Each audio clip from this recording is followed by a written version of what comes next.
salade, pizza et flan au chocolat. C'est le menu soupçonné d'être à l'origine d'une intoxication alimentaire d'envergure.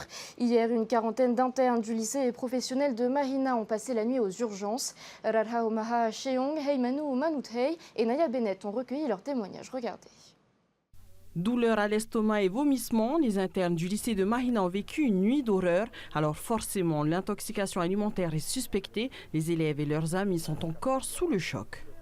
On est parti manger, ça allait bien, mais ensuite je sentais que ça remontait. Quand j'avais mangé le flan au chocolat, il avait un drôle de goût. Mais comme j'aimais ça, du coup, j'ai pas regardé la date, j'ai mangé.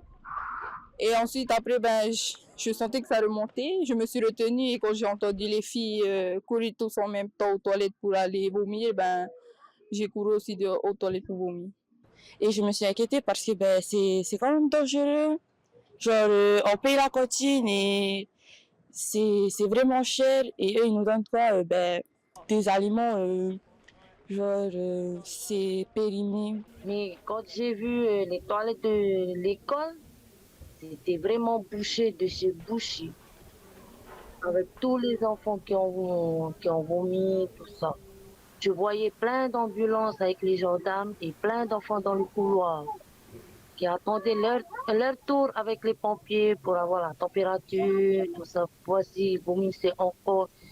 Ma grande, elle a commencé à vomir de plus en plus. Elle était totalement déshydratée.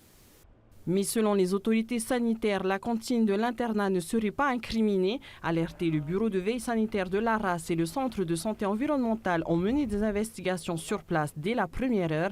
Et les premiers éléments montrent que les mesures d'hygiène générale en cuisine ont été respectées.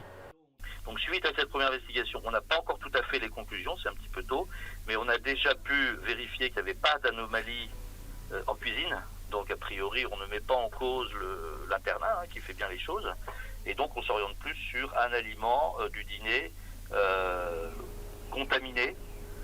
Donc on est en train de voir parmi ces aliments s'il y a une source possible d'un aliment qui n'était pas conforme, et pour l'instant on ne sait pas encore.